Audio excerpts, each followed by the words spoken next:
What's up, Pat's Chat listeners? I'm Doug Kyed, joined as always by Michael Hurley, and you are listening to a proud member of the CLNS Media Network. Make sure to hit subscribe to the Patriots Press Pass channel, Pat's Chat channel. Turn on notifications for when a new video drops on the channel. Michael, how are you doing? It's Thursday night. Good. It's a late night one. Not until the camera came on did I notice my hair has tapped out for the night in part. It's like, no, we're done. We're going down. So, Nourish 117, Pat's Chat After Dark. Pew, pew, pew, yeah. Pew. So a lot of rated R content tonight for the listeners and viewers. So it's going to be pretty wild. But yeah, it's today's Skinemax version of Pat's Chat. I was saying tonight. Well, let's not go that far. Gotta give people something to look out for. This week is one of the worst weeks in the world. It's just like, oh, not only is there no football, but the specter of no football for months and months and months lies just beyond. So it's like a little taste of what's to come. How dare you? There's a Pro Bowl this weekend. There's no more Pro Bowl anymore. They play friggin' tag on Tuesday nights now and dodgeball. So It's like there's 20 feet of snow outside. It's 0 degrees all the time. And you're just like, oh, man, this is the pits. Well, hope you weren't happy before the podcast started because now your mood is changed. How I was, and that was my problem. God's honest truth. You are absolutely right. That was my doing. Michael, I want to get something off my chest. I haven't been able to talk publicly about Bill Belichick being snubbed as a first ballot Hall of Famer yet. And listen, if you guys are sick of this talk, I'm sure you can skip ahead a few minutes. I don't know. Could be 5 minutes, could be 20 minutes, could be 75 minutes. At some point I'll be done talking about this. I don't know. Do you want to talk about this now? I kind of want to talk about this now. Yeah, I would just, before you get into it, and anyone, I'm definitely sick of it too, and it's only been like a day and a half, right? Yeah. 2 days? 2 days. It's not going anywhere because I don't know if anyone's familiar with what takes place the week of the Super Bowl, but it's this thing called Radio Row. And there's just going to be a parade of Hall of Fame type guests, Hall of Famers themselves. It will be everyone's talk because, frankly, nationally, people don't want to talk about the football and the game and all that. They want to talk about They don't want to have to watch the Patriots. No, they don't want to do homework. They want to talk about the big story du jour, and that's going to be Bill Belichick. So it's like, I understand it's already getting to the point, but it ain't going anywhere for the next 8 days. All right, I got some thoughts on this. So 2 people have come out and said they did not vote for Bill Belichick. Vaye Gregorian and Mike Chappell. Surprise, surprise. They're from the Chiefs media and the Colts media. And listen, they're from those outlets. They're from Kansas City and Indianapolis.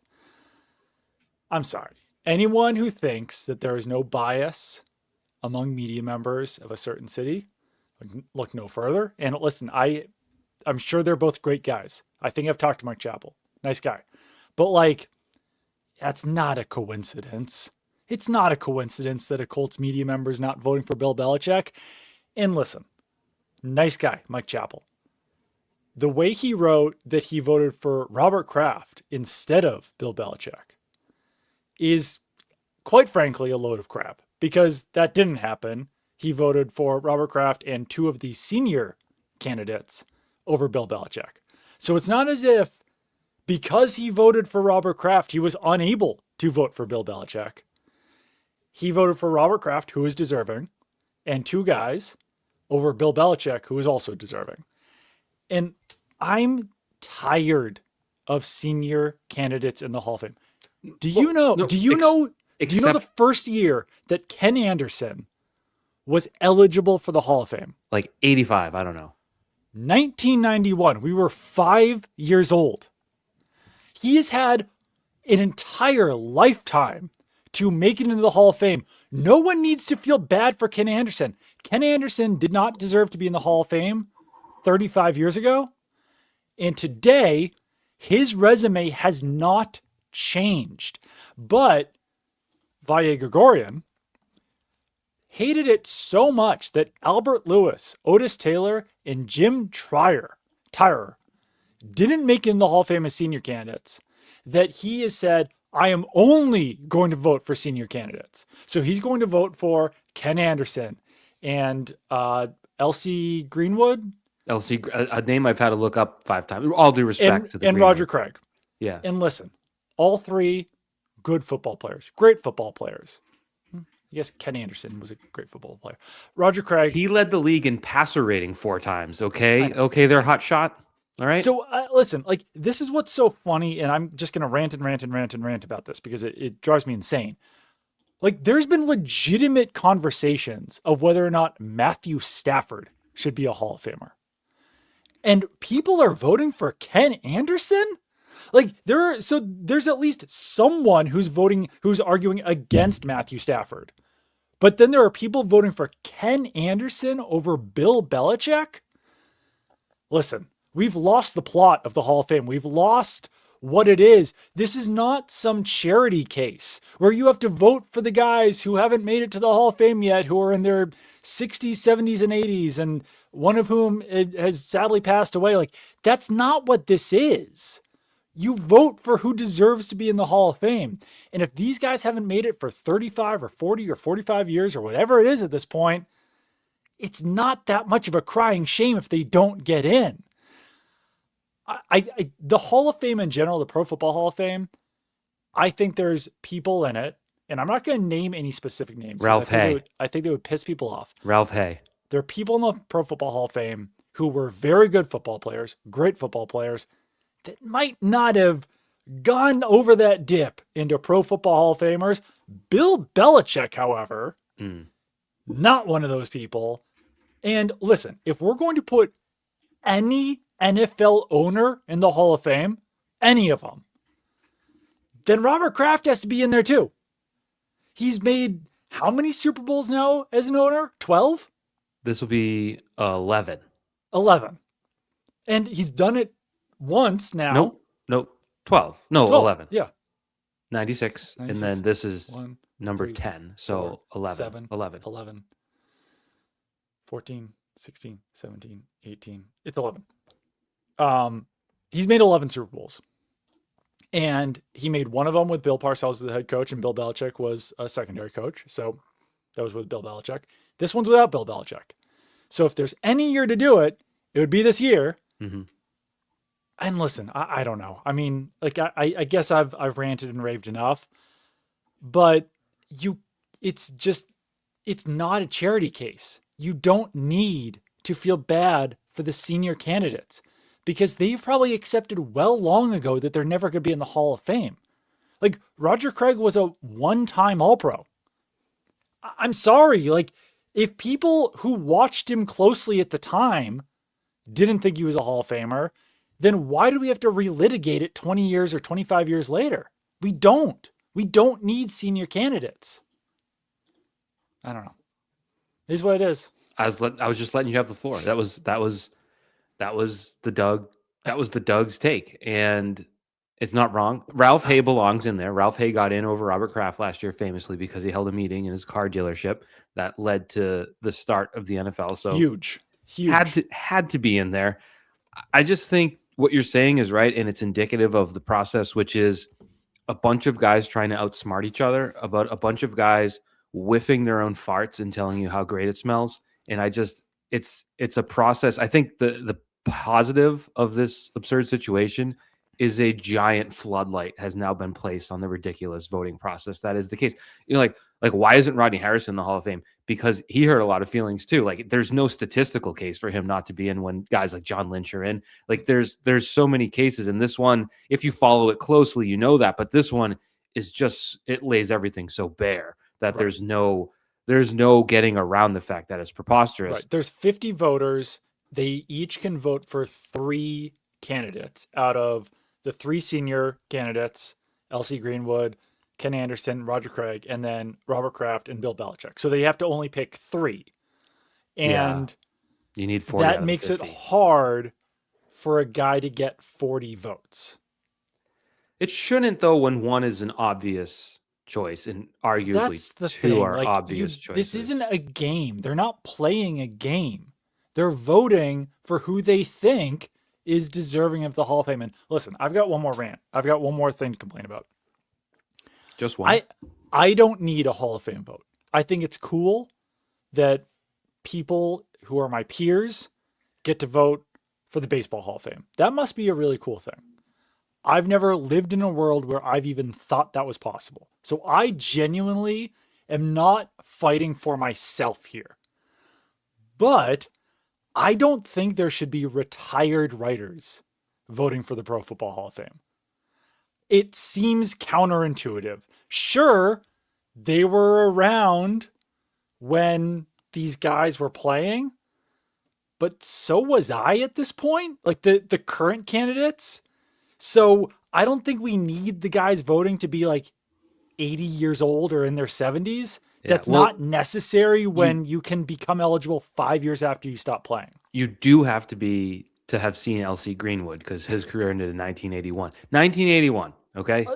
See, that's the thing, though, is that these same people were voting back in 1986. Yeah. And these are the same people who didn't put him in back then. And now they're like, wait, now he did. No. Like, I don't think it needs to be a bunch of millennials voting for the Pro Football Hall of Fame. But I do think it should at least be people in Gen X who are voting for it, who covered these guys from the, like, I don't know. You can't be making up media publications to continue to be able to vote. You should not be retired. When the list of the 50 people came out, and I'm one to talk, Mr. Michael Hurley of various unidentified locations. One was just a guy's name.com. That was one of the things. There's like JoeBucksFan.com. Not that one. It was, I think the Titans, right? It was like, the media industry sucks. So I get people do what they have to do. Paul Kahersky is actually he's actually still doing the job. I understand that. But when it's like the outlet is just your name.com, it's kind of like, I don't know. This is the exclusivity of the quorum seems to have lost its luster. And I don't know. You left out an important part of the, who was it? Vahe Gregorian column saying that they were so bothered by one of those players you mentioned not getting in, one of whom Jim Tyrer, Jim Tyrer, whose candidacy resurfaced after being dormant for decades because of increasing awareness of the ravages of CTE and near certainty he was in its clutches when he murdered his wife and killed himself in 1980. I am not all torn up that he's not in the Hall of Fame. I'll be honest. I understand CTE and is do you know what's actually kind of funny or ironic about that? Out of Albert Lewis, Otis Taylor, and Jim Tyrer, he actually was the most deserving candidate. But it's like, okay, I think I know why they didn't vote for him at the time. And then you go in, and there's obvious. I know they're saying it's not. They're saying it's the system. I think Mike Sando has gone to extreme lengths to try to explain what went into the voting process. Ron Borges called the radio. Everyone's trying to explain. Oh, he did? What did he say? It was a worthwhile 15 minutes. He called the Sports Hub and explained he heard the Sports Hub saying it was odd that he didn't present Belichick, and then he explained that he presented Vinatieri and Kraft, so 3 would have been a lot. But it was everyone seems to be blaming process, and it's like no one buys it. You know what I mean? There's too much. Did he say if he voted for Belichick? He wouldn't reveal what he voted, but I think he gave the impression that he did vote for Belichick, for whatever that's worth. But I go back to, I don't know, 10, 15 years ago. Remember when Peter King was like, listen, I have to consider Darren Sharper only for what he's done on the field, even though he's been convicted and pleaded guilty of rape. I can't consider that. I have to consider justice. And it's like, who said that? And so if they're considering putting a convicted rapist in, and then it's just holding out these certain feelings toward Bill Belichick, the whole process is convoluted. But I mean, to me, I'm not I don't have Terrell Owens jerseys. I don't know about you. I'm not a huge, I don't have T.O. tattoo. I used to like Terrell Owens a lot as a kid. Love to watch him play football, but as a person, pretty garbage. But it was, I mean, he's maybe the third best receiver of all time. He's up there, top 5. There's no way arguing around that. And he had to wait till his 3rd year of eligibility again. Why? Because the voting crew just decided to teach him a lesson, humble him a little bit. It's again, that's not what you are. You are a Hall of Fame. It should be pretty straightforward. the obvious one should be obvious, but instead it's let's try to prove how smart we are. That's why I think Vince Wilfork will ultimately be a Hall of Famer, because these guys will be like, Right. oh, you know what? There's no stats that and like Vince Wilfork, great player. Like, don't get me Right. wrong, probably deserves it, but I think he's got a good chance at it because it's like, ooh, yeah, there's no way to quantify the way that teams had a scheme against him and double team Right. and had to run away from him and all this stuff. It's like, yeah, and it's like a great way for Bobby McFootball writer to be like, I do know ball. I do know ball at an elite level. I'm voting for Vince Wilfork. You know what I mean? Yeah. Oh yeah. No, it's true. And I don't know. This is the best thing that's happened to Bill Belichick in it years. is Though. In years. I also so people, there's someone in the comments who's asking why Bill Polian has a Hall of Fame vote. It's a really good question. I think he's an at-large voter, Yeah. but like it feels weird that all 32 teams are represented. And then there's just at-large candidates, including a guy who's not a media member. Like, I guess I kind of get. No, I don't honestly. Like, I was gonna pretend to understand why Tony Dungy, Dan Fouts, and James Lofton are randomly voters, but I don't understand it. Like, why those three guys? There's like an element where they're still in media, so they're still They're in up media, on but things. three random ass media members. Well, listen, if you build three I don't mean Super to. Bowl I don't mean losers- to disrespect them. I don't mean to say they're random ass human beings, but just like those are just three broadcasters. Rather than like if every broadcaster had a vote, that would make sense. Yeah, there's If probably none had a vote, it would make sense. But just three random ones feels odd.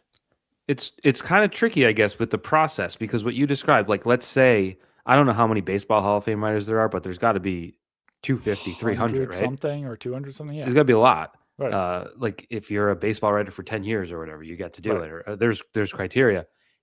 If that were the case, like it is a bit more difficult because baseball is so stat driven that the case kind of makes itself. There does sometimes have to be a presentation on a defensive tackle or a guard or whoever it might be. But I wonder what that would do if it would just become the wide receiver and quarterback Hall of Fame. I don't know. Right.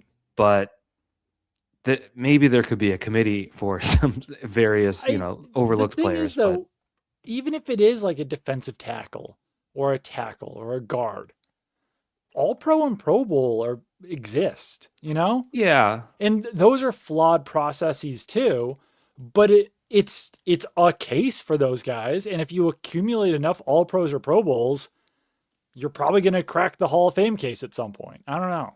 Probably. I think I mean, a lot of that is too like popularity. And it's like everyone says Jason Kelce is going to be a Hall of Famer. And it's like, maybe that's true, but like there was also this like odd explosion of popularity for Jason Kelce for the end, where it's like, is he the best center going? Like, it's hard to really say. You know what I mean? It's there were probably 4 centers playing at that level, but one was famous, and it sort of worked out that way. So some of it is sort of hard to figure. I do want to say this. Mm-hmm. This is more personal. So if this doesn't interest people, I'm sorry. But like, I spent quite a bit of my professional life really, really digging through some of these cheating scandals that are being brought back. Right. And the way that they're being brought back in such elementary forms, I'm kind of like, it's like crawling out of my skin a little bit. I'm kind of like, and it's like, you know what? You want to have substantive conversations about Deflategate or Spygate. Like there are conversations to be had. But if you bring up the camera in the press box in Cincinnati from the Bengals-Browns game in 2019, Michael, you're so stupid. You're such sorry, but the damage has been done, my friend. You are such a big, stupid idiot that you don't deserve to even watch football. Like, you are so dumb. Yeah. Not you, Doug. I'm talking to the person who brings up a man with a handheld camera in the press box. Have you ever been in the press box, Doug? More times than I could even count. Cheater. Serial cheater, Doug. Always stealing. That is true. I have had a phone in the press box. Because one thing, like, let's say I wanted to film the entire field. Like, I need to send a camera crew in my team's gear in the press box in front of the opposing team's PR staff. Like, not not just send them into the crowd with the phone. Yeah. Not going to do that. We're going to do it the right way. That one, for whatever reason, every time do I you know see what it, I could very easily do? People call it Spygate too. Like, you deserve. I promise you, I could get through an entire season hiding my phone behind my laptop and filming the field every single game. I've Yeah, never done it, obviously. There's no purpose for me to do that, but I promise you that that would be possible to do. Yeah, I Yeah. agree. Because And one it thing, wouldn't require a video camera. So someone brought up a good point. This is Nor'easter Brewmaster 8705. I don't want to disparage Polian's potential conflicts of interest, but it's interesting to note the Bills he helped build have 5 Hall of Fame players plus coach, plus GM, plus owner. The Colts have 4 players plus coach plus GM. Why are the Colts triple represented by Polian, Dungy, and Mike Chappell? Fair question to ask. Fair question to ask. Yeah. Fair question to ask. I sort of felt like, and I don't want to single out anyone else, but as I was looking through the list of 50 voters, I was like, oh, that guy probably didn't vote for Belichick. Oh, that guy probably didn't vote for Belichick. Oh, that guy probably didn't vote for Belichick. Who's the Jets representative? Is it Cimini? Is it Rich Cimini? Maybe. Or is it Gary Myers? That's a good question. I think Myers said he voted for Belichick. Jets is Cimini, and he said that he voted for Belichick. Yeah. So, like, I actually think the Jets themselves wouldn't vote for Belichick, but I do think that Jets writers generally are not like fanboys. Right. But I do think that there are some smaller outlets, not singling out anyone, who probably do dislike Belichick because of the Patriots' success and just don't want to vote for him. And that goes beyond Polian. Like, so the quote in the article, in the ESPN article, was that Polian was trying to rally people not to vote for Belichick for 1 year because of Spygate. Which he thinks he didn't say, and then had confirmation that he didn't say it, which is like, that's next level. Like, hey. Well, the funny thing, so did you see the statement from the Pro Football Hall of Fame that was just like, if people break the rules, they could be removed, without saying what the rules that anyone even broke is. So that basically they were saying, like, whoever leaked that Polian said that could lose their vote because you're not allowed to talk about what is said during the meeting. Right. Which is the important thing here, like the sanctity of the. Oh, of course, yeah. You voting. Can't talk about what happened in it. Yeah, forget. I mean, I honestly think whoever didn't vote against him, maybe there were some that thought, like the Vahe Gregorian thought, like, oh, we got to get these guys in. Bill will get in eventually. Maybe there's enough of that. I gotta think there's a group that were like, America's going to get a kick out of this. Wait till Bill doesn't get in, and it's blown up in their faces, because even people who hate Bill Belichick, who hate the Patriots, think this is ridiculous and are literally like taking up Bill Belichick's cause. And that's why I said it's the best thing that's happened to him for years, because it's wiping away the silliness with his 20-something-year-old girlfriend, with his atrocious collegiate coaching debut, with the end after Tom Brady. Like, all these things are just sort of being like, well, yeah, we know that stuff, but like, it's ridiculous that the second most wins of all time, the most Super Bowl wins of all time, doesn't get into the Hall of Fame. The whole process is, and it's just, it's making Bill Belichick a sympathetic figure, which has never happened before. No. So in a way, it'll help him out. He will get into the Hall of Fame. I think if he had his druthers, he will get into the Hall of Fame on a year that Robert Kraft isn't also getting into the Hall of Fame. So we assume Robert Kraft will get in, right? I genuinely don't know, though, because if there are people who are like, we are voting for these senior candidates, then it's entirely possible. Like, 40 out of 50 is a lot of people. Yeah, you do get 3 votes. So it's like, so it's really like what? Like, how do you measure that out? I don't know. There's an equation there. You don't, I guess, you still need 40 people that believe. Like, if you split it evenly, then no one would get in, right? Yeah, I think. I don't know. But it's just, it's too late to be doing that math, but I'm pretty sure that's true. If you take your pencil out and you put LC Greenwood in over either of those guys, like, you got to know what you're doing is dumb. Like, someone, like, you can blame the process all you want, but you've got to know that the thing that you're doing actively is dumb. But what do you think? Listen, I agree with. So like Mike Sando, I really like, I respect, and I'm glad that he spelled out the process. Yes, We can't only blame the process. correct. That the process is only part of the issue here. Anyone who left Belichick off the ballot, regardless of the process, is also a problem here.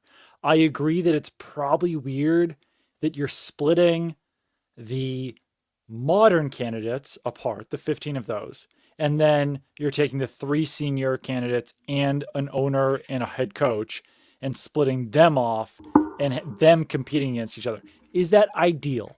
No. But is that the reason why Bill didn't get in? No, it's far more foolishness than that. Yeah. Who is on the player finalist? I haven't even kept up with it because every year I'm just kind of like over it. Vinatieri is. Is this it's like 15 people? It's 15 people. Willie Anderson, Drew Brees, Jari Evans, Larry Fitzgerald, Frank Gore, Torrey Holt, Luke Kuechly, Eli Manning, Terrell Suggs, Adam Vinatieri, Reggie Wayne, Kevin Williams, Jason Witten, Darren Woodson, Marshall Yanda. So still no Rodney. Rodney didn't make, which is just, I mean, it's absurd at this point that Rodney Harrison is in the Vinatieri needs to get in. Vinatieri, this is his second year. Right. No reason to make him wait, but he's a kicker, so you're not going to right. cry too much about it. Musts in that list, is Brees a first fast. ballot? Brees is probably a first ballot from the Brees statistical Brees standpoint. Yeah. Larry Fitzgerald, likely a first ballot Hall of Famer, I would like to think. Right? Yeah. Gore, not so much. Holt's up for his 7th time. Kuechly, second year. Kuechly's a second year. I think he gets in. So, yeah, Brees, Fitzgerald. I don't think Kuechly this year. I don't think Jason Witten's a first ballot Hall of Famer, but he played for the Cowboys, did media.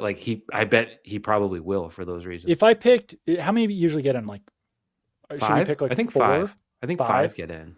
All right, I would pick Brees, Fitzgerald, Kuechly, Vinatieri, and I don't know, maybe Reggie Wayne. Maybe. Another Colt for you. I guess, yeah, maybe Witten. I don't know. Yeah. I don't know if I ever thought of Witten as Witten never really reached that Tony Gonzalez Gronk level of greatness. Correct. But so maybe exposure. I might just go I'm pretty picky about the Pro Football Hall of Fame. Witten was on Sunday Night Football 16 times a year, every year. So figure that one out. He was an 11-time Pro Bowler, 2-time All-Pro. Yeah. He's got a case. I don't think Suggs should ever make it. Right. I wouldn't be shocked if Eli made it, but I'm not going to pound the table for him by any means. Gore, I don't really think Gore should ever make it. Yeah. So yeah, I would vote for Brees, Fitzgerald, Kuechly, Vinatieri, and then if I dug in a little bit deeper, I might find one more. Marshall Yanda. 2-time first-team All-Pro, 5-time second-team All-Pro, 8-time Pro Bowl, NFL 2010s All-Decade team. I think we got to do it. I think we got to put him in over Belichick and Kraft. I think we need to see for an offensive lineman. I know this is unfair, but I want to see 4 first-team All-Pros. You know, I want to see 4 or 5 to be a Hall of Famer. Right? He's got to be the one of the best ever. Who are the Hall of Fame? Who are some modern linemen to go in? Alan Faneca went in, right? Yes, Steve Hutchinson I think went in. Yeah, you got to be listen, Jari Evans, 4-time first-team All-Pro, only a 6-time Pro Bowler, but at the top of his game, 4 years in a row, he was a first-team All-Pro. That's pretty darn good. I agree with you. We've done 29 straight minutes of Hall of Fame talk. I hope this is what people wanted. It's what the people want. I'm looking at some can we do some more Ralph Hay talk? Because Ralph Hay is really what we all came here for. He, of course, got in last year when Robert Kraft did it, which made us all no one went nuts about it. The way that they are about Belichick. So I think it's a good thing in the long run for this to happen because it will bring about some changes. I think some privileges will be changed because someone asked who the Giants representative. It is Gary Myers, who definitely voted for Belichick. He did vote for Belichick. Once again, though, listen, I don't mean to shame people for age or anything like that, but Gary Myers, I don't think has had a job writing in media Right. for 10 years. I he's a don't know that for a fact. I think he has, but he's a book writer these days, Right. Yeah. which is sick. Alan I just, Faneca, by the I way, don't know. 6 first-team All-Pros. See, that's what you want. That's sick. Plus 2 more second teams. Yeah. What was That's Steve Hutchinson? I just imagine making 6 first-team All-Pros. I got Steve Hutchinson for you right here. He's got 5 first-team All-Pros, 2 second-team All-Pros. So same thing. Let's be honest. Same thing. Yeah, I mean those are your Pro Football Hall of Famers. If you're a Is Walter guard, Jones a Pro Football Hall of Famer? He is. Yep, 4-time first-team All-Pros. So, yeah, that's what you want. yeah, Yeah. gotta love a guard. Should we talk about the Super Bowl? Actually, All we should talk about Prize Picks first before we even get to the Super Bowl. We got to Albert Lewis before we got to Drake May's shoulder. But this episode is brought to you by Prize Picks. Whether you're starting a new routine or making player picks for the first time, trying something new can be hard, but in life and on Prize Picks, it always feels good to be right. With high pressure playoff matchups every weekend and elite hoops action almost every night, the action never stops. And Prize Picks lets you take control. I also want to take a break or a moment right now to tell you that we will be podcasting next week as well. What are you doing? You're listening to Felger and Maz right now? No, That's not me. That's not me. That was me. In your face. So we will be, I will be at the Super Bowl, and we will be coming to you live at times. Live from recorded Radio at times. Row in There San might Francisco. even be some Pat's Chat shorts with people who are not Michael Hurley. Mhm. Even though I found out that some of my best friends in media are not covering the Super Bowl this year, which made me sad today. Made me cry. What's but- it like to have friends? Well, sometimes it makes you cry, so it's kind of sad. True. To live is to feel pain. It's true. But that's coming from the CLNS section of Radio Row. It's gonna be cool, I think. They're Who doing do you want to big talk things. to? Media Who- people? Famous people? Should I get Kevin Clark on to give his Blink-182 album rankings? No, because it's terrible. I think it was pretty decent, No, right? you two started a cabal. I don't know how to pronounce that word against anything after like 2000, and I didn't agree. So You that'll should be try to- perfect. We'll try gang to- up on you. You need some random famous people like Kevin James, like walking by, like, Kevin, do you have a moment for Pat's Chat? I did reach out to one of my favorite podcasters today and asked if he would be at Radio Row. I don't know if I've gotten a response yet, but Well, good luck. I will say one of my greatest regrets in Minnesota, I was writing, I think it was the Friday night, maybe it was the Saturday night. I don't know. It was that whole week is a blur because we lived in a mall. And I was in that sort of like dark writing area in the mall. And Louis Anderson was walking by. And I wanted to be like, oh, your work in baskets is phenomenal. You do such a true. great job as Christine Baskets. yeah. But I don't know. I would have had to like kind of walk around a table. And it's like Yeah. people don't really want to be bothered. And I regret it. And now Louis Anderson no longer with us. I'm sure would have appreciated a nice compliment It's true. in the mall at Minnesota. Wait, and I regret saw it. Pauly Shore at the airport. I should have said something nice to him too. I saw him twice. Well, what would you have said that's nice? I loved you in Biodome. You know what? When I was a kid, I really liked Son-in-Law. Son-in-law and Biodome were like the ones. And you know what else? Oh, Airheads. Wasn't he in Airheads? No, he wasn't in Airheads. I think he did a good job as a voice in the Goofy movie. Okay, I'll take your word for that. I haven't seen the Goofy movie. Wow, that's a good one. You should see it. Why did I think he was in Airheads? He wasn't in Airheads, right? But when I saw him at the Encino airport, Man. Yeah, Encino he's in Man was a Encino big Man. one. when I saw him at the airport, I was like, that guy kind of looks like Pauly Shore. And then I heard him talk. I was like, oh, that's Pauly Shore. That's wild. That's quite All right, the so celebrity surprise sighting. picks. I have a question for you. Drake May passing yards. Do you think he will have more or less than 0.5? I like his chances to get a yard. Cam Newton might not, but we do. I agree. Let's go. I know we did this before. We're going to do a bunch of these this week. I don't love Sam Darnold over 1.5 passing touchdowns. What about Kenneth Walker rushing yards? So Kenneth Walker, that's a lot. 74.5. I think I want to go less. It's tough to do. I had Woody Marks at 100 yards and he had 19. The So Patriots run defense, like I believe in the Patriots run defense. And do you believe there's an element with this defensive game plan? Like we've talked about Jackson Smith and Jigba already. He's uncoverable. He's a problem. Right. After that, like know. Shaheed is now a deep threat, but they haven't thrown to him at all. He had a deep catch last week. Cup had a good week last week, but hasn't really been a major impactful player. So it's like you can still kind of afford to fill the box, pressure the quarterback, stop the run, and let your secondary play defense. How do we feel about JSN 7.5 receptions? I mean, probably more than. I think you'd be crazy to go into this game and do anything low on Jackson Smith and Jigba. It's true. Well, you know what? For now, because we're going to do a bunch of these, we're just sticking with Drake May over 0.5 passing yards and Kenneth Walker less than 74.5 rushing yards. And just on that, if you put in $20, you can win 60. That's pretty good. One of those we believe Drake May is gonna play and throw. Yeah. So that's today's Prize Picks. And listen, you got to listen to this. If you download the Prize Picks app today and use code CLNS, you get $50 in lineups after you play your first $5 lineup. That is code CLNS to get $50 in lineups after you play your first $5 lineup. Prize Picks, it is good to be right. Let's talk about Drake May. Cam Newton would have you believe that Drake May did not bring the Patriots this far to the Super Bowl this year.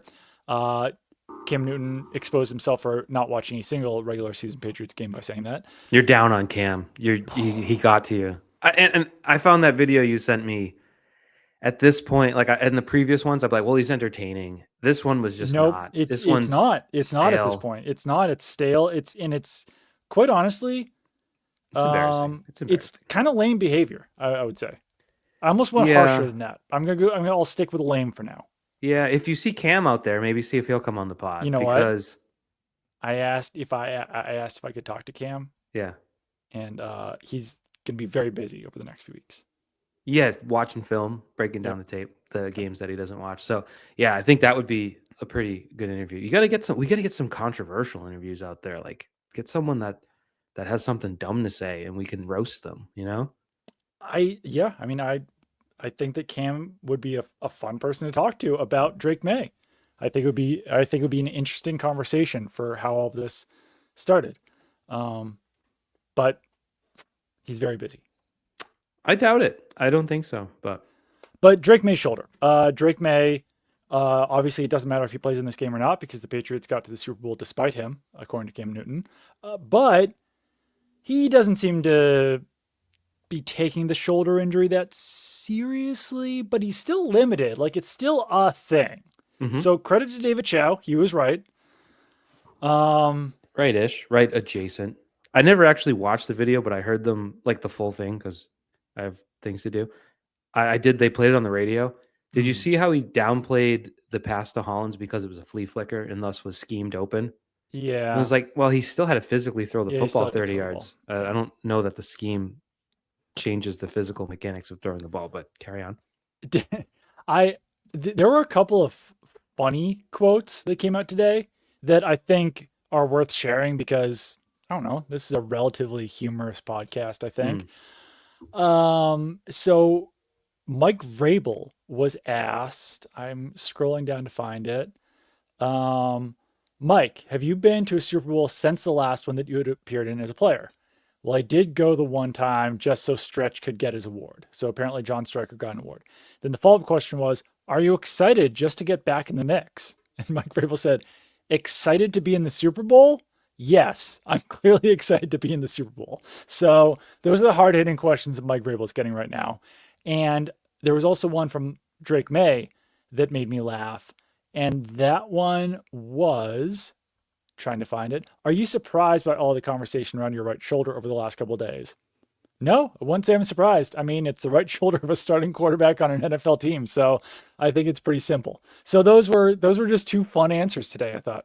It does, while we're doing a Belichick podcast, it does make you sort of yearn for the days of Belichick because I wonder what the answer would have been like. Bill, are you excited to be going to the Super Bowl? It would have been like, I mean, look, we're all just taking it day by day. We're all just trying to focus on today, focus what we can control. I think even just Am I excited to be in the Super Bowl? like Vrabel's answer is ultimately the same sentiment, but just Right. delivered differently. So, yeah, it's. I wonder about the shoulder. I wonder how different it is today, Yeah. Thursday, than it was last week on Thursday. The only difference is it started being a talking point, and he kind of admitted it by the time that came out on Monday, and they had to put it on the injury report. Like, Right, because Vrabel was asked today if this was pre-existing. He said, like, no, it would have been on the injury report before. But you have to be willing to take that at face value. if he missed reps in practice from it, then it would be on the injury report. I Right. think he's missing reps in practice now because they don't play this week. Right. And what he said was legitimate. Like 30 straight weeks of throwing, Yeah. you're going to be and getting that absolute crap beaten out of you quite a bit. How many times was he sacked this year? Well, a lot, but a lot of more. Yeah, I guess like He even the did- short yards ones, he was still getting hit. And he scrambles a lot too. He scrambles. He's not great at sliding. He got himself hit a couple times. And Yeah. like the Houston game, he was getting pounded. So I Do you think know- that was probably the most physical beating he took all year. Do you know what's funny? Like, I have not slid in a baseball game since I was 20. I think I'm probably still a better slider than at least half of the NFL quarterbacks. And I don't get it. Drake Yeah. May grew up playing baseball. Well, he probably wasn't 6'4" when he played baseball. You know, it's a different. The legs are different now. He might have been. It's not that hard to slide, but he's also. I think there was a game. It might have been the Chargers playoff game when Collinsworth pointed out, like, I like that he's diving head first instead of sliding. Right. And you do actually protect yourself. Yeah. Interestingly enough, better. because when he got concussed last year sliding, sitting Yeah. up and getting hit from the side, and getting domed Because in if the you like ear. dive at someone's legs, then they can't really hit you in the head. But if you're sliding and they hit you a split second too late, then They're they're gonna hit you in taking the your head head. off. Yeah. Yeah, and these days, if you dive head first, like Rodney Harrison isn't coming head first Right. into you. Like No. no one's doing that anymore. So So you're going to get kicked out of the game if you do that. Yeah. exactly. So there's it's kind of safer in a way. So he's been doing that. He did that in Denver. He did that in the Chargers game. So he has to. But that one on Hufanga was like he was 3 yards past the line of gain, but Yeah. there's no yellow line on the field yet. They need Right. to get that squared away. But he didn't want to slide, and then all of a sudden it's 4th and 1. So he did a late sort of flop and ended up getting absolutely smoked on it. So he was playing football, and when you play football, sometimes you get hurt. I think a little bit of rest this week, he'll be fine. Like, he's 23 years old. Yeah. I think he'll be fine. He's going to be. If this was Aaron Rodgers, you'd be like, problem, but he's going to be fine. I want to talk about Aaron Rodgers for a second. Interesting. So this is, I won't spend more than a minute on this. You know how people are like, Russell Wilson kind of played himself out of a Pro Football Hall of Fame career over the last few years of his career? It's not as bad with Aaron Rodgers, but I feel like he has played his way out of being talked about as one of the all-time greats over the last few years. Because remember that era, it was like 2014, 15-ish. People were like, Aaron Rodgers is actually the best quarterback in the NFL. Mm-hmm. And then Tom Brady just kept evolving and getting better and better. But there was a subset of people who were like, no, Aaron Rodgers, despite the fact that he only has one Super Bowl ring, is the best quarterback in the NFL. I don't think, like, you go pretty far down the list at this point of all-time great quarterbacks before you get to Rodgers. And I don't think he helped himself by continuing to play until he's like barely a fraction of himself in his heyday. It's interesting because immediately you have to go to Favre, right? And Favre left for the Vikings. Well, no, first he went to the Jets and had a pretty good year. Then he went to the Vikings and had one of the best years of his career. Right. And sort of proved like, oh, he's still got a little something. Yeah. Rodgers left, went to the Jets, tore his ACL Achilles. immediately, came back, had an okay year, then went to the Steelers and had an okay year. Right. Like there was no, oh, he's still doing it type thing No. with him. that There's barely even been moments. Like there was one game against the Patriots last year where it was like, oh, that guy can still move. And then he immediately lost the ability to move. right, that one Patriots game in week Yeah. 3 on Thursday night was like, what the hell? Yeah. I want to bring it up. The last 3 years of Favre compared to the last 3 years of Rodgers, because this is the Pats chat. That's what we do. Yeah, of course. We're talking Pats. We compare the last 3 years of Brett Favre's career with Rodgers. Favre's obviously playing more games because he didn't tear his Achilles in week 1, but Favre went 26-19. Rodgers is 16-18. Favre with a 65.4% completion rate. Rodgers at 64. Favre threw for 10,000 yards. Rodgers over 7,000, like 66 touchdowns to 52. Way more interceptions for Brett, as you might imagine. Like more than triple. Gunslinger. Almost quadruple. He had 48 interceptions compared to Rodgers' 18.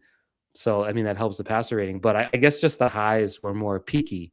Like that, Brett Favre's age 40 season in Minnesota was as good as Tom Brady's age 40 season.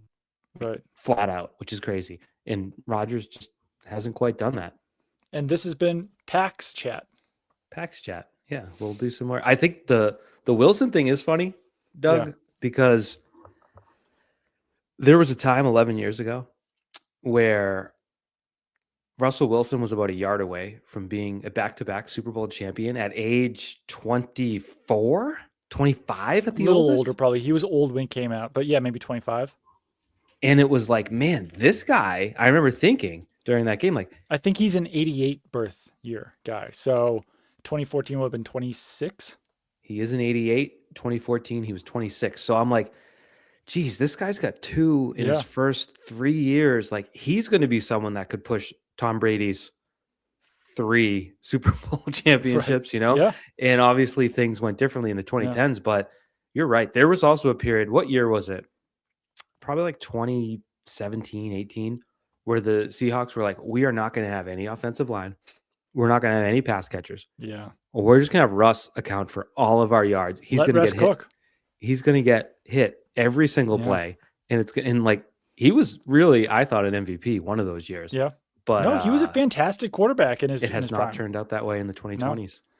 Well, I wanted to get that off my chest about Aaron Rodgers as well. But I also want to talk about JSN, Jackson Smith and Jigba, against Christian Gonzalez.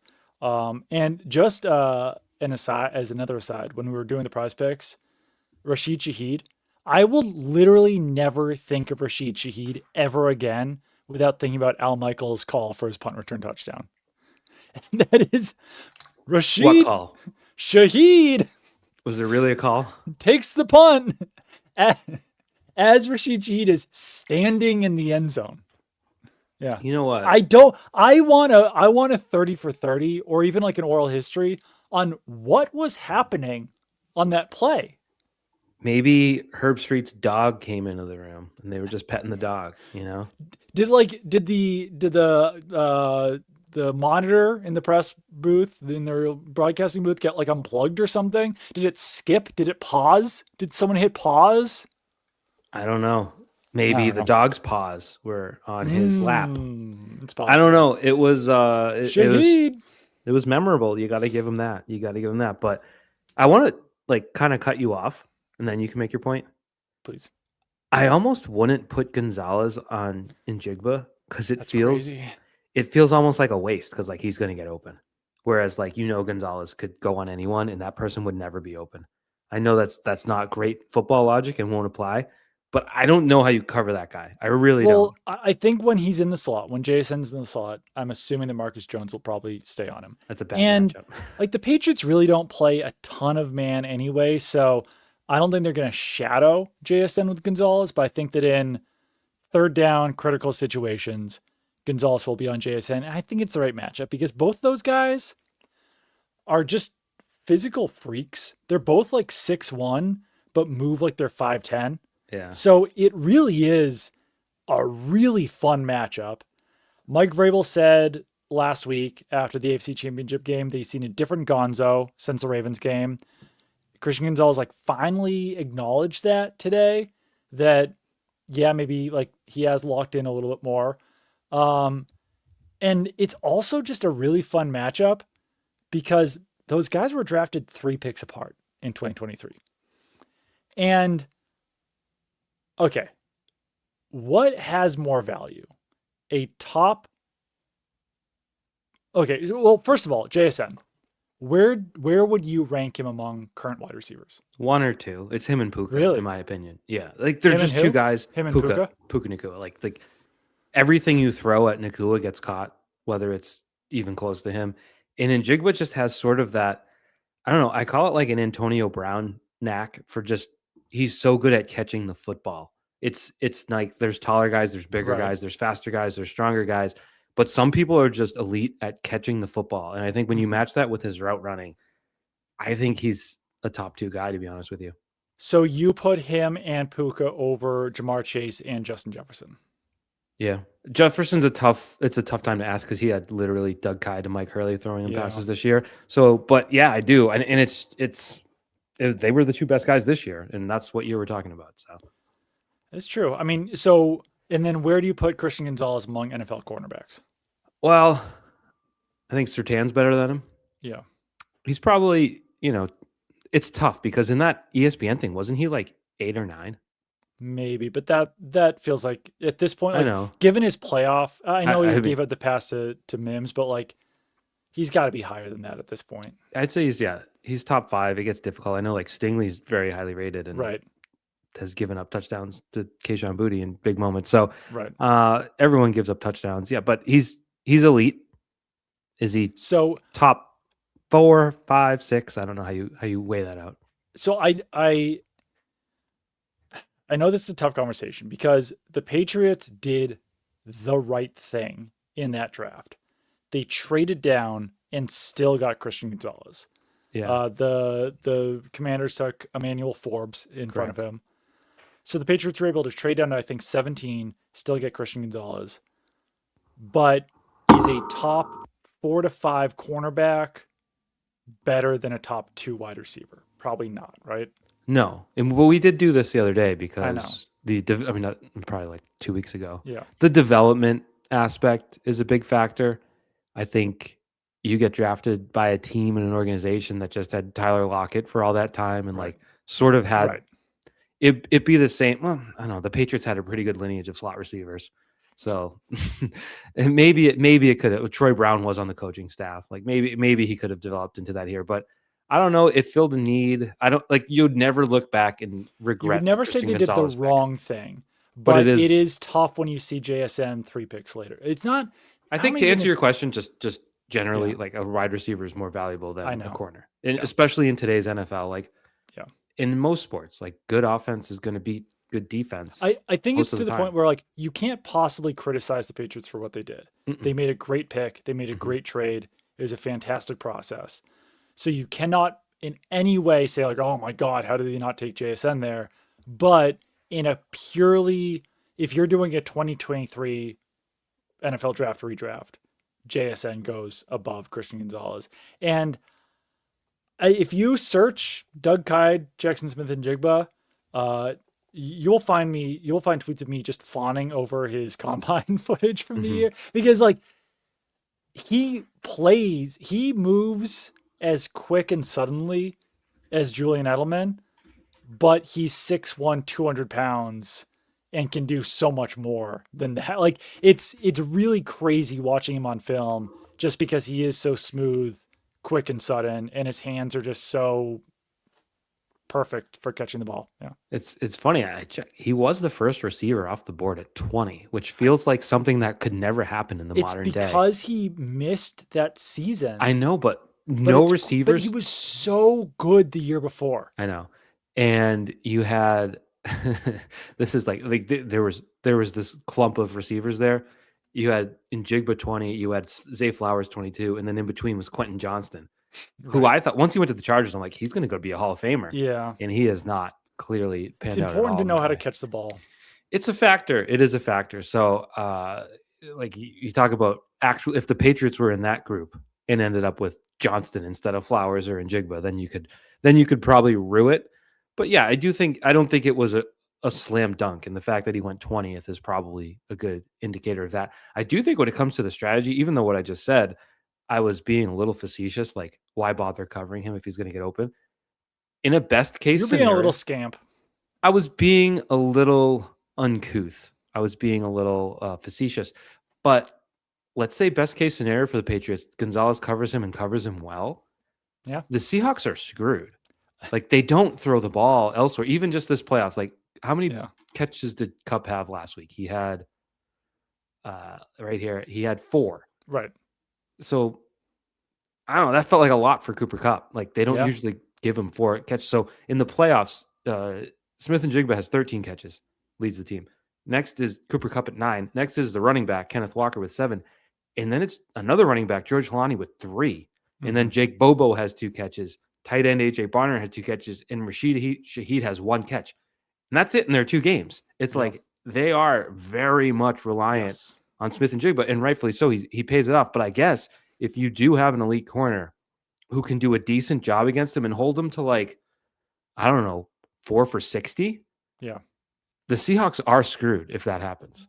And I mean, there's a path for Christian Gonzalez to beat Super Bowl MVP if he's able to lock down JSN. Not saying it's going to happen. It might be like a snowball effect from the pick last week. If he has another one this week, like people would be like, there it is. Though Ty Law deserved Super Bowl 36 MVP and didn't get it. So if like he can't get it, then Christian Gonzalez can't. Sorry. Listen, I know this is a foolish thought, but I don't think enough is being made. And granted, we're only a few days in, and I'm part of the problem. I'm in the media.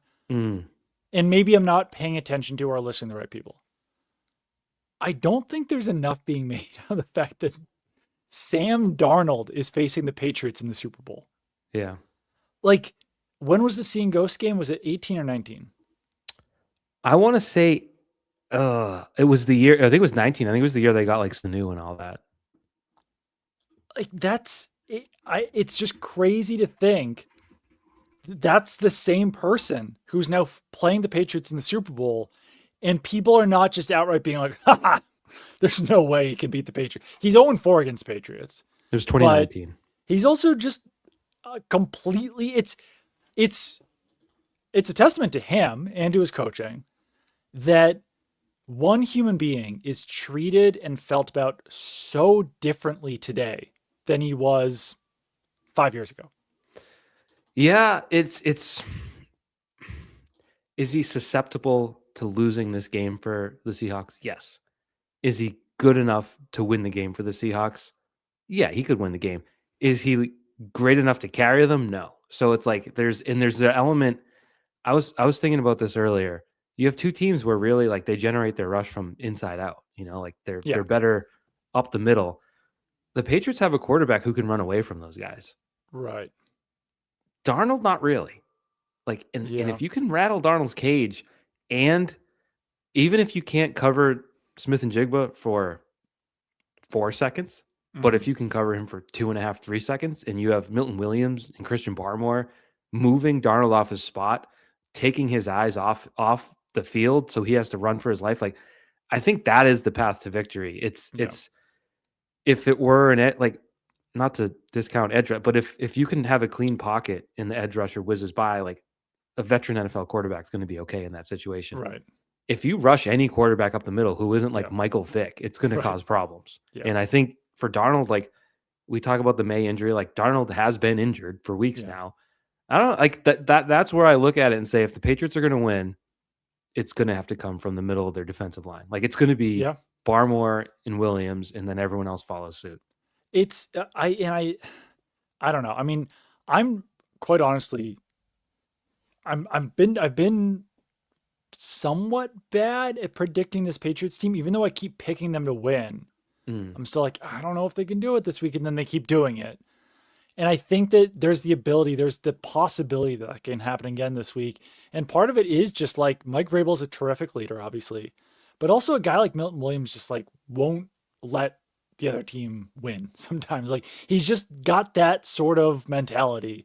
And I think that some guys on offense obviously do too, but the defense is playing just so special right now that I think that you look at the Seahawks team and be like, they move the ball really well. They've got a good offense.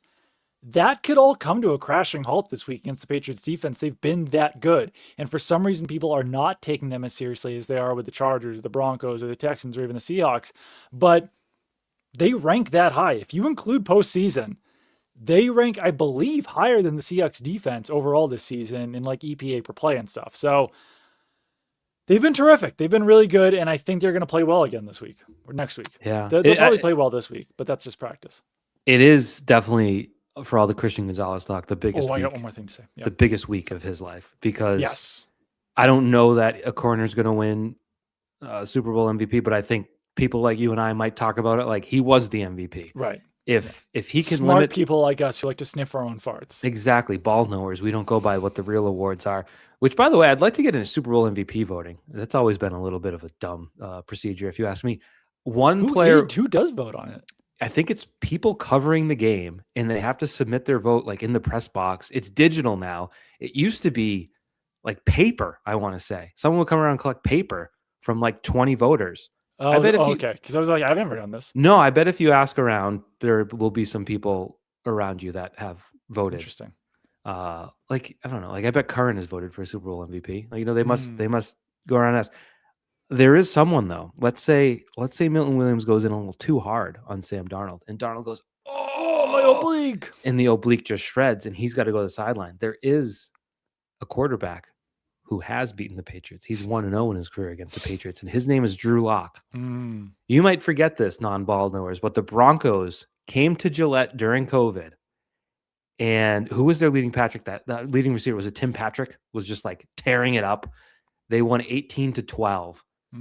Philip Lindsay was catching passes. Tim Patrick had 4 for 101. Jerry Jeudy was on that team, but only had 2 catches. So Drew Lock has beaten the Patriots before at their best, the 2020 Patriots. So just keep that in mind. If Darnold goes to the sideline, it might be bad news. All right. So we're at the hour and 2-minute mark now. So this is a safe space. I have a new name for this part of our podcast. Oh, yeah. What is it? Getting jiggy with it.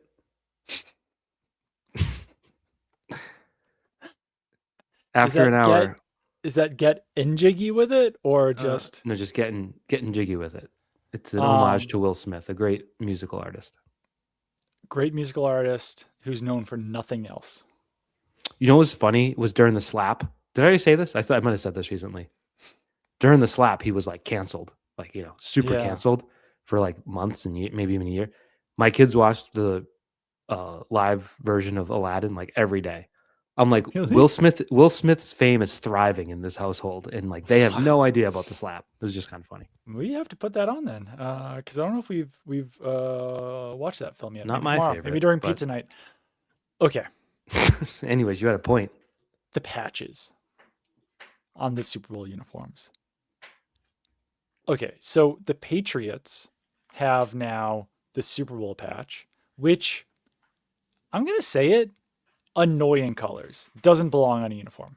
Goofball. They're goofball colors. They're not football colors. They have the USA 250 patch, which... You got to have that. You can't not play a Super Bowl without a USA 250 patch.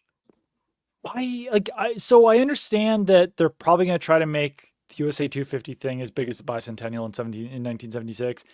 It's not going to happen. There's more stuff to do in 2026 than there was in 1976. It's just not going to be the same. So are they going to be on uniforms all of next year too? I would doubt it. It looks bad. I'm sorry. I'm not trying to make a political statement here. Yeah. The patch looks bad. It looks bad. It looks like on a TV show when they're drinking a soda and it can't be like Coke or Pepsi. Right. They just like make a logo like real quick. That's what it looks like. It looks USA 250 soda.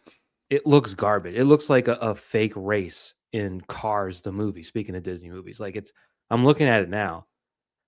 It looks like a cartoon amateur goofy thing. It looks bad. So then, but then the Seahawks also have a Seahawks 50 patch. So every Seahawks player is just covered in patches. They have 3 patches on their uniforms. And for the Patriots, they don't have a third patch, but the captains do. So the captains are also just covered in patches where they have to put the captain patch over the striping on the shoulder, which, listen, this is not a knock. The Patriots equipment managers are fantastic at their job. Great guys, great at their jobs. They had no other choice. It's like It asking looks Picasso to paint on a 3x5 index card. bad. It looks bad over the stripes. They had no other choice. They couldn't put it in the middle of their chest. They couldn't put it on the back. There was nowhere else to put it. But it looks unfortunately sloppy over the stripes. And now the Seahawks have their Super Bowl logo on the random gray stripe on their chest too.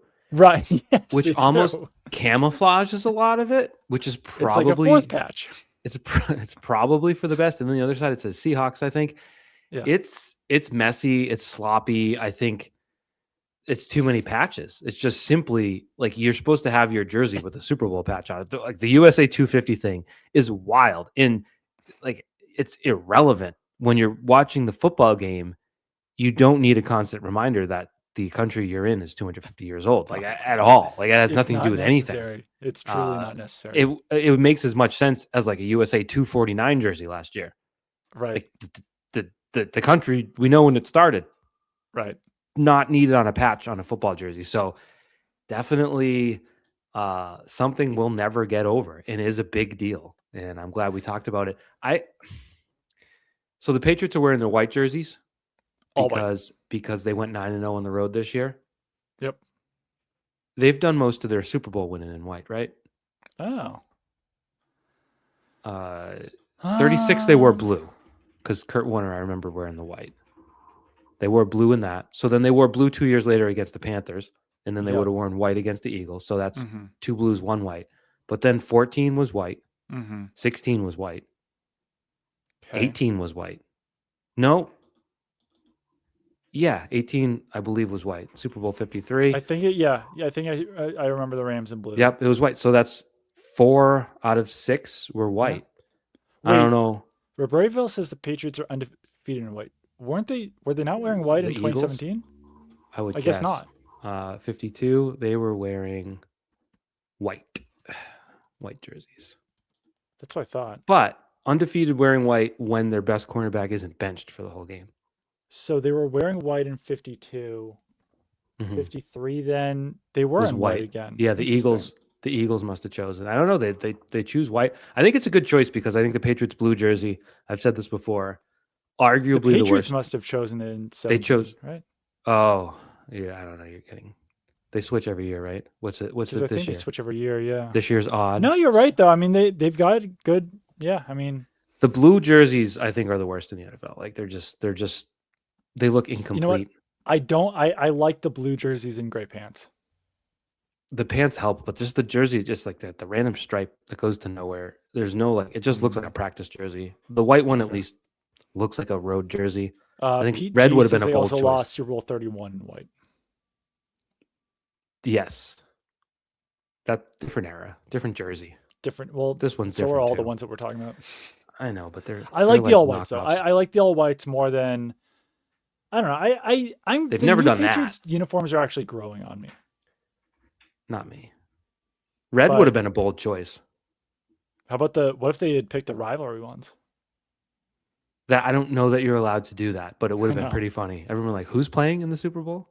I agree with the Real Masterful. They got to change that blue to royal blue. I think if it was a royal blue jersey, it'd be sick. Did you see if it was the navy blue, but they had a white helmet? I think that would also be sick. This is a loaded question. Yeah. Did you see my tweet today? Oh yeah, I see everyone. I tweeted a clip of Otis Smith returning a fumble for a touchdown. Oh yeah, I did see that. I did see that. I saw that on Instagram the other day, and I'm like, these look like crap in this grainy old footage. I think they'd look incredible in HD. Oh yeah, like, they were just ahead of their time, and it makes even the helmet look better. Like everything.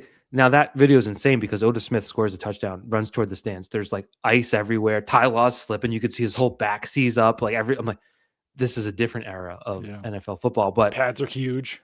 Pads are so big. But like those jerseys at the time, they were just too early. They were just 10 years too soon. I think those would look great nowadays, better than whenever they're wearing now. No, 100%. I need the Bledsoe Blues to come back at some point next year even. I need them back.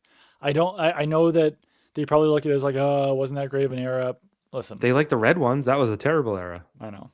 I'm getting sick of the red ones. Bring back the Royal Blues. Do you want to do, now we're getting jiggy with it. I had another tweet. Did you see this Yeah. tweet? Maybe. I went public with a personal interaction I had with a former NFL referee who was rude to me. Oh, I did see that. I must have told you about that once, That right? can I once again, I'm not getting political. Yeah. The tweet, Gene Steratore, who was rude to me once, was a very Trumpian tweet. That's I just wanted to do my tweet in order of importance. So it's like whatever the topic is, whatever. But most importantly, he was disrespectful to me. I think it was I was rewatching the game and it was Stidham's backward pass. Oh yeah. And he's like, yeah, it's a forward pass. They're gonna call it dead there on the spot. And it was like, no. And then they review it. He's like, yup, yeah, we went backwards, so it's a backwards pass, and they get the ball at the point where they're covered. It's like, dude, what are you there for? Like, what are you even doing? You're Yeah. completely useless. But Yeah. so it was Super Wow. Bowl 53. I was Okay. at the CBS availability because Tony Romo was like the Oh, hot the guy. item. Yeah. They had a little stage in one of those conference rooms or convention center ballroom type things, and everyone mobbed Tony Romo. It was like, this is embarrassing for like the state of the world. But Steratore was talking, and so I was like, this was right after the pass interference call that was not called in New Orleans in the NFC Championship game, and I was like, when you put together these all-star crews and it's guys that don't work together normally, is there any sort of discomfort or hesitancy when someone sort of has to overrule someone that where it might be their call? And he was like, no, not at all. And he was like pissed. And I was like, I'm like, but just like generally, like in most professions, like if you work with someone for a long time, you have a rapport. And if it's, someone you don't work with or know, it might be hard to speak up and overrule them. And he was just like, and I was like, oh, Gene, like what I'm saying, I'm being polite, but like, I know that I'm right. Like, you know what I mean? Like, imagine you work with someone for 5 years, a working relationship, where you're like, oh, you did this wrong. Can you fix this? Whereas if you met someone yesterday and they mess up, you might be like, it's just common sense. But yeah, he was pretty rude to me. So You haven't seen the rehearsal, right? I have seen most of it, and I did see all of the second season. So, yeah, I mean, that could be a third season of the rehearsal based on the second season. NFL officials feeling awkward overruling each other. That's basically what the second season of the rehearsal is about. He should redo it under the guise of and like they could rebuild. Maybe you could do it. They could rebuild the Superdome in Yeah. a soundstage in New Jersey somewhere. Yeah. That'd be interesting. Evanescence could play as well. But yeah, he was rude to me. Do you know who else was rude to me? Speaking of Hall of Fame voters, Who? Take a guess. There's 50 Hall of Fame voters. One was rude to me. Oh, This is the Mike Dishes on media guys who are rude part of the program. Hold on. This is worth me bringing the list up. Bringing the list back up because I had it up earlier. I'll give you 3 guesses. Okay. This was at a Super Bowl. Talked to this person in a convention center. Just being friendly and complimentary, actually. And this person treated me like dog doo-doo. Okay. And I'll let you guess who. I gotta find the list again. This is so hard. Okay. God damn it. The list might throw you off. I've got an ad blocker on and it's messing me up. You gotta accept ads. I'm sorry. I shouldn't admit that I've got an ad blocker on. Those are important. Oh my God, I can't find the list anywhere. Okay. This is going poorly. Do you need the list? Oh, still? I've got it. He's got it, folks. Okay. So now this is a voter for the Pro Football Hall of Fame. Yep. Who was rude to you? I'm disrespectful to Mike Hurley. Okay. Made the list along with Gene. My first guess is Tony Dungy. Incorrect. Good guess though. I wouldn't really talk to Tony. I don't think I have too much. My second guess. This was not. I want to give you a hint. It was Sal not Palantonio. in like. It was Sal Pal. It was Sal Palantonio. Just a total dick to me. I was like, what the? Just be a human, dude. Not a nice person to me. Maybe he's a nice person to other people. Wasn't nice to me that day. I wish he had been. I will say right now that Dave Burkett, great guy. Mm-hmm. You mentioned the Kansas City guy. You said great guy. Oh, I've never met him. I said I'm sure he's a great guy. No, the indie guy. Oh, Mike Chappell? Yep. Fine. Yeah. Yeah. Matt Mayako, great guy. Mike Sando, great guy. And this is not to say that the people I'm not saying are bad people. Right.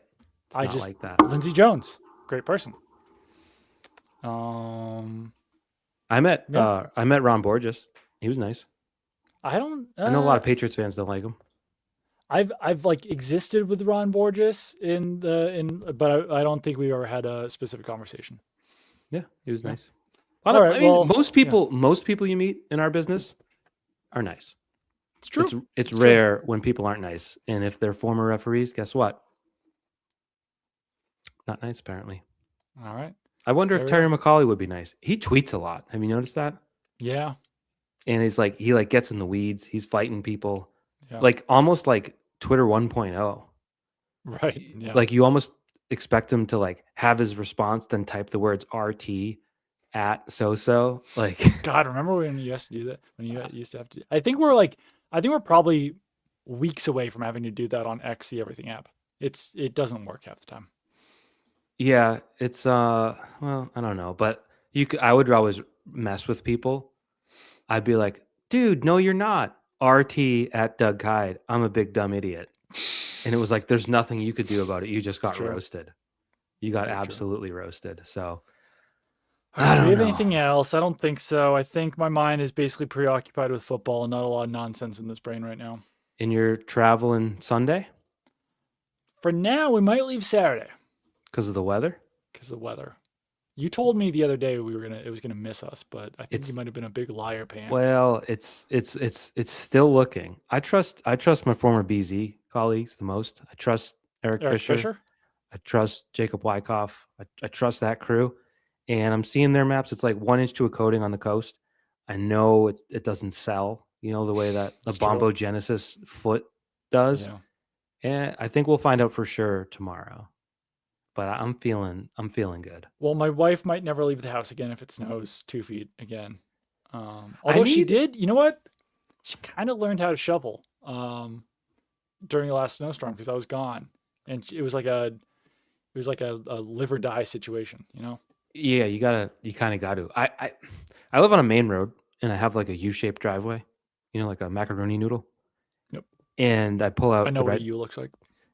Well, it's not a U in the classic sense, but I guess that's irrelevant. And it's on a bend on a main street. So when you pull out in my low car, you can't see the bend. Oh yeah. So it's risky with the snowbank. And yesterday I think I was explaining, like I shoveled it all down. I blew it all over. Like it was a lot and I still can't see. And so today I went to go do it and it was just all ice. Oh. So I need like a flamethrower. I think I got to just like melt a giant pile of ice. There's no other way through Bring out hot water. Bring out boiling water.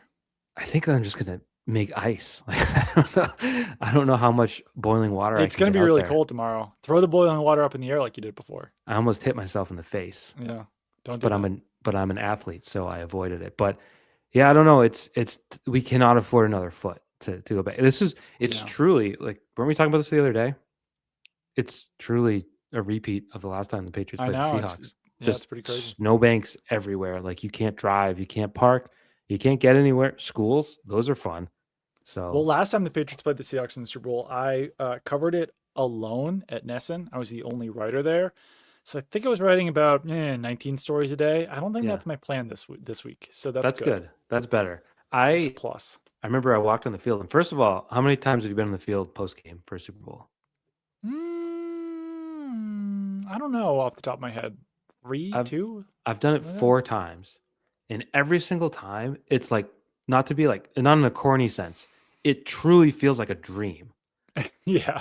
Like the lights are so bright, it's so loud. They're playing some like triumphant music. Right. There's a stage, people are talking, confetti's falling. You hear random roars of the crowd, and you're just like, and I don't mean a dream like, oh my God, I can't believe I'm here. Right. It's a dream like, am I awake? Like, is this real? No, like, it is wild. It's fun. And there's confetti falling from the sky. Yeah. I went on the field after Super Bowl 49, and I went to the 1 yard line and took a picture, and I tweeted like, the Seahawks didn't score from here. And it was like, Poof, pretty close. A yard is not Yeah. far. That field also painted green, I learned, because my shoes were very green after that. Yeah. That's every picture of that field is bright ass green.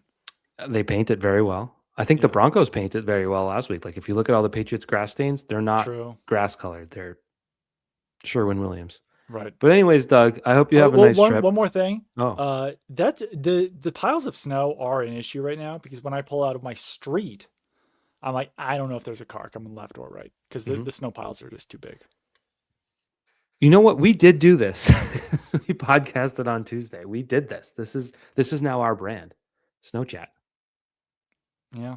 So It's hopefully we don't get a foot. Hopefully it melts a little next week. We just I just need a little 35. Well, the real thing too is that ice melt is just not available anywhere. It's back. I got some after Oh, the you did? storm. Yeah. Oh, I went okay. in. What day did it snow? Sunday? Yeah. Yeah. I picked up my kids Sunday morning and I went to like 4 stores. I'm like, you don't have, they're like, get out I of here. know. Yeah. They're like, you feel like a dummy asking for it. I'm like, I know you probably don't, but I'm like, get up, go on and get. Well, I usually order it off Uline, like uline.com, and it's still unavailable on there. I got some down. They got the good stuff. So then I went to the local hardware store like Tuesday. Yeah. And I was like, yeah, I need some ice melt. And the guy's like, what kind do you want? He named like 6 kinds. I'm like, Oh. I really don't know. I don't have. That was the local hardware store you said? Ace is the place with the local hardware folks. So it's not really local, but that's the best you can do these days. They have local folks. They are local folks, but you know, the corporation is still a corporation.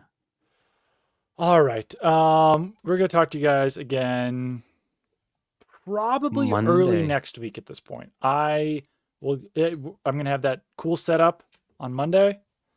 We'll say we'll probably talk to you before media day to get things set, because after media day, no way.